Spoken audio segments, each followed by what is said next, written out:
سامعین ناظرین، infection control society آپ کی صحت کے لیے اور آپ کو طبی معلومات دینے کے لیے مضامین آپ کی سماعت کے لیے پیش کرتی ہے۔ ہیڈ انجری کے بارے میں ہم آپ کو بتانا چاہیں گے۔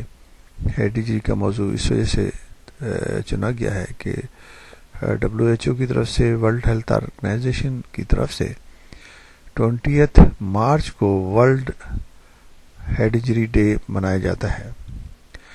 ہیڈ انجری اور دیگر نفسیاتی بیماریاں۔ ماہرین نفسیات نے ایسے عوامل کو جو کہ نفسیاتی امراض کا سبب بنتے ہیں 5 گروہوں میں تقسیم کیا گیا ہے، جن میں شامل ایک کو حیاتیاتی یا بایولوجیکل عوامل کا گروہ بھی کہا جاتا ہے، یعنی کہ جو بایولوجیکل یا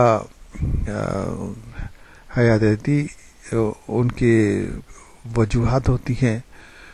اس میں جینیاتی یعنی کہ جینیٹک، موریثی عوامل، ماں کے پیٹ میں نشو و نما پاتے ہوئے زہریلی مادوں یعنی کہ تمباکو کے دھوئیں اور شراب سے متاثر ہونا شامل ہیں۔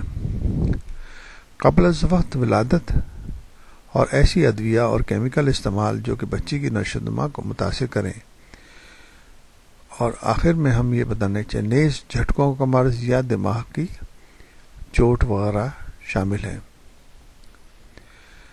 یہ سب جو مسائل ہم نے آپ کو بتائے 5 گروہ میں جو تقسیم کیا گیا ہے، سب سے پہلا گروپ جو ہے حیاتیاتی بایولوجیکل عوامل کا گروہ ہے۔ دوسرا گروہ جو ہے وہ جینیٹک یا موریثی عوامل ہیں، جو بچے کی ماں کے پیٹ میں بچہ جب پیدا ہوتا ہے تو اس وقت زہریلے مادے مثلا اسموکنگ اور شراب کی وجہ سے متاثر ہونا۔ اس کے بعد جو ہے وہ تیسرے درجے کے اوپر ولادت کے دوران ایسی ادویہ کا استعمال اور کیمیکلز کا جو بچے کی نشو و نما کو متاثر کر سکیں، اور اس کے بعد آخر میں جھٹکوں کا مرض اور دماغی چوٹ وغیرہ شامل ہیں۔ تو یہ سب جو ہیں، یہ جو کازز ہیں یا جو وجوہات ہیں جو ہم نے بتائیں، یہ نفسیاتی بیماریاں پیدا کر سکتے ہیں۔ اور نفسیاتی بیماریوں کو ڈائگنوز کرنے کے لیے جب مریض سے ہسٹری لی جاتی ہے تو ان سارے عوامل کو سامنے ضرور رکھنا چاہیے کہ ان کی اس نفسیاتی مرض کی جو کہ مریض ہے، اس نفسیاتی مرض کی وجہ کیا ہو سکتی ہے، تو اسی حساب سے اس کو علاج معالجہ کرنے میں انتہائی آسانیاں ہو سکتی ہیں۔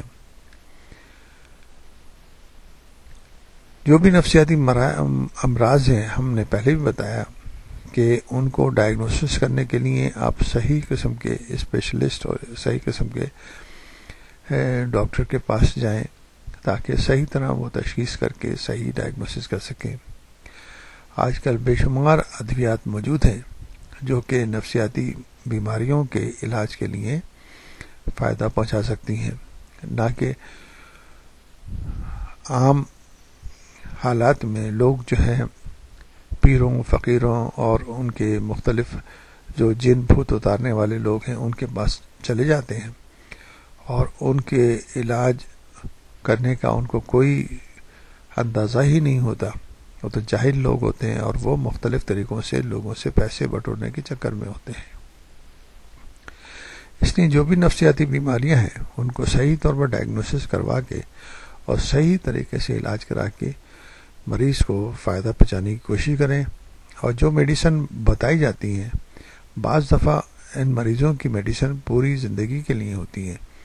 جب بھی وہ مریض میڈیسن کو چھوڑ دیتے ہیں تو وہ دوبارہ سے سامنے ان کے مسائل سامنے آنے لگتے ہیں۔ مثلا کچھ ایسے امراض ہیں، نفسیاتی امراض ہیں کہ دوائیں استعمال یا میڈیسن استعمال کر کے وہ سب کنٹرول ہو جاتے ہیں، مگر جیسے ہی یعنی کہ وہ دوائیں چھوڑی جاتی ہیں تو ان کی وہ سائن سمٹم اور وہ علامتیں دوبارہ سے ظاہر ہونے لگتی ہیں۔ اس لیے ان میڈیسن کا استعمال جو بھی ڈاکٹر آپ کو بتائیں کہ کتنے عرصے تک استعمال کرنی ہے، ریگولر استعمال کرنی ہے، ان کے وقفے کیا ہونے ہیں، اسی حساب سے ان کو استعمال کرنا چاہیے، نہ کہ اپنی طور پر فیصلہ کر کے ان کو چھوڑ دیا جائے یا ان کو استعمال نہ کیا جائے۔ تو اس سے مریض کے مسائل دوبارہ سے واپس آ سکتے ہیں اور وہ نفسیاتی مسائل جو ہیں وہ خطرناک بھی ہو سکتے ہیں۔